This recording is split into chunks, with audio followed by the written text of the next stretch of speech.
What you're about to experience is one man's quest to see beyond the tumultuous period we're in and to envision what lies just beyond our grasp, yet well within our reach. Welcome to Larry Rifkin's America Trends, where the future has arrived, and it's just in time.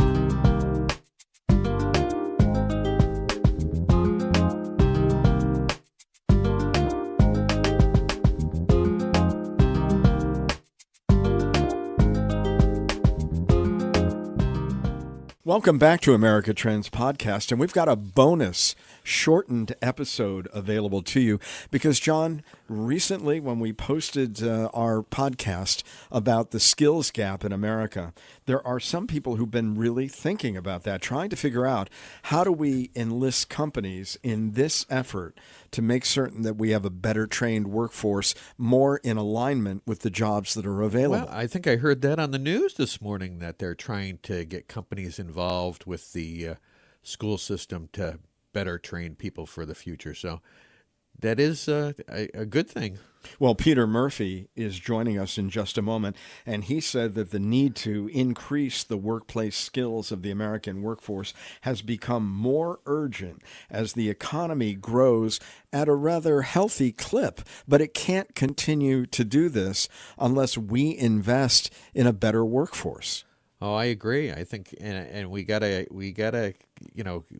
train people for the jobs. I think a lot of it's the fault of the schools. They're really cranking out kids in colleges and stuff, and not even considering the trades and other places that really could be great money makers for the future. Well, we've got to step up contact with these businesses and educators, pulling them together in an alliance to make certain that we are in sync, as you say.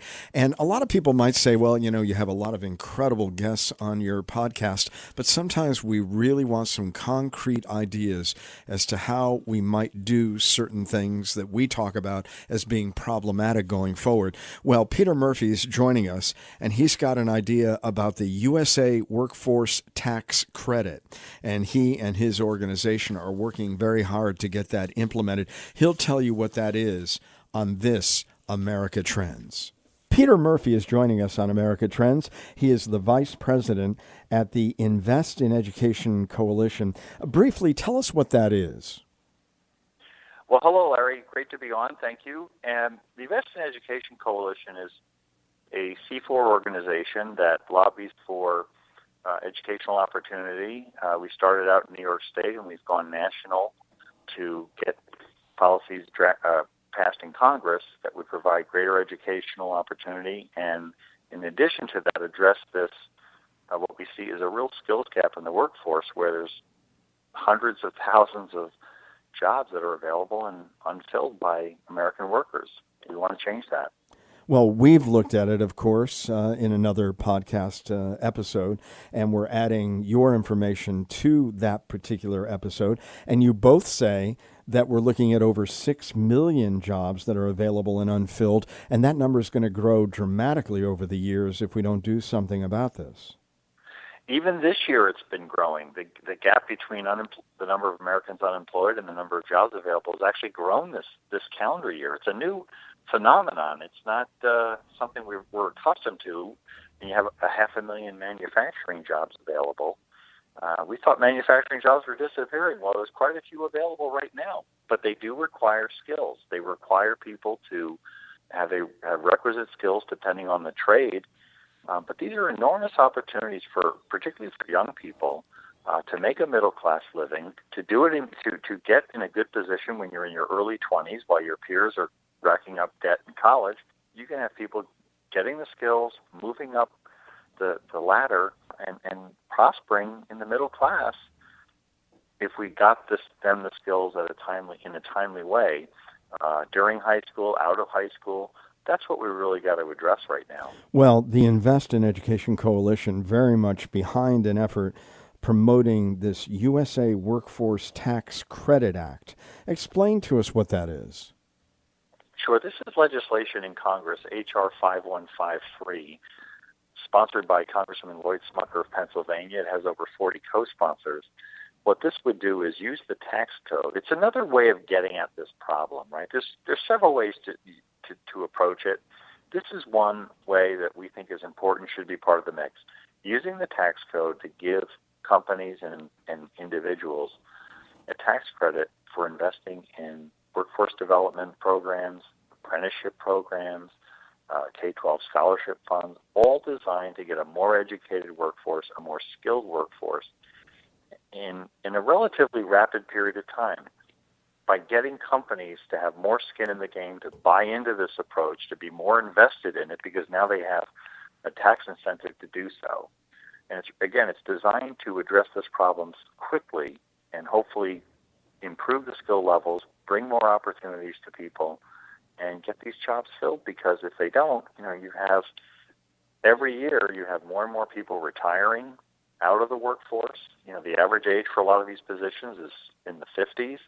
And if we're going to have a sustained growing economy, we've got to do better by our own workers to get these jobs filled so we can sustain that economy. Well, how generous would this tax credit be, and how much would it help smaller manufacturers? I know in a state that we are in that has a long tradition in manufacturing, most of the companies that we're talking about today that are growing have 50 or fewer employees. It would be especially good for smaller companies because a $250,000 tax credit, that's the ceiling in this bill. That's not going to make a big difference to a place like GE or a big multinational. That may be, you lose that in rounding in some of these big multinational firms. But for smaller manufacturers, that affects their margin. Like, that's an incentive for them. Right now, it's because they operate at the margins.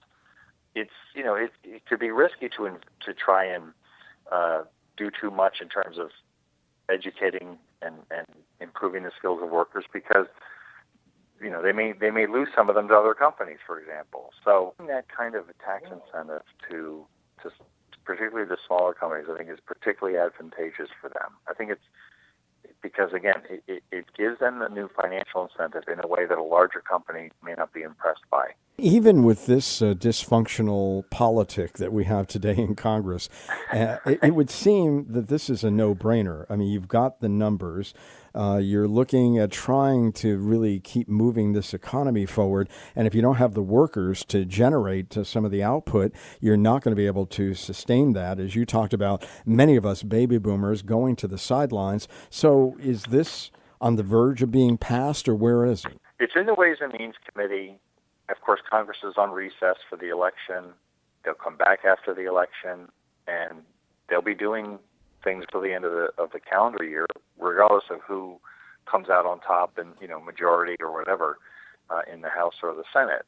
This is something that we expect will be on the agenda for November, December.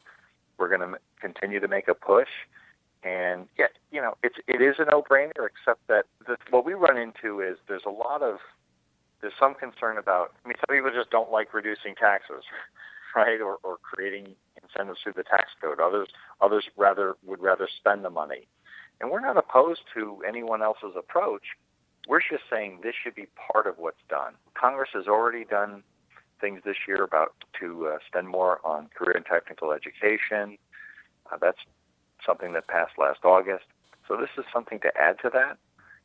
But there'll be a lot of things in the mix to try and get done. And so the more issues that are out there can hinder you, but it can also be an opportunity where you basically trade, you horse trade at the end of the session. That's how these things usually wrap up. So we're hoping to be part of that and hope to see something by the year's end, which means it'll be enacted, it'll be in place in 2019, and hopefully we think we'll have a very positive impact. How fragmented are America's efforts in this realm? We hear that Germany and some other countries really have a sustained program that's nationally based, where they really know how to train and how to find people vocational pursuits that are appropriate to them. They begin to target kids at a younger age. Is America just all over the map on this? From what I've been reading and the industry people I've spoken to, America is not where Europe is. on this. You're right about that. But what industry folks are doing more and more of is establishing relationships, for example, at the high school level. They're talking to guidance counselors. They're going to college fairs and actually competing for children, saying, well, you can look at those colleges, or you can actually come with us, get trained for a position that 6 months from now, a year from now, you'll be thriving. I mean, these are not like after-school jobs here. So I think a lot of it is informational, and it's in the company's interest to spend more time and pay more attention to getting workers at a young age, something they really didn't have to do too much of before, because we didn't have this problem before, right? The economy wasn't growing as much before, so they were kind of petering along, and now you've got a situation where we've got a lot of demand, we've got a lot of business to do, we have things to produce, and we need workers to do that. And so this will be an incentive to accelerate that process, but it's already begun in terms of, in effect, competing with the traditional four-year academic college track that most high schools are oriented toward putting their kids in. We've got to get away from that. We've got to have more opportunity and more information to young people to say, you can do, this is a legitimate middle-class alternative for yourself. Well, Peter Murphy, thank you for joining us today on America Trends. If somebody has an interest in this particular piece of legislation or the work of Invest in Education's coalition, how can they reach you? Our website, we have a website on the issue called usaworkforce.org, usaworkforce.org.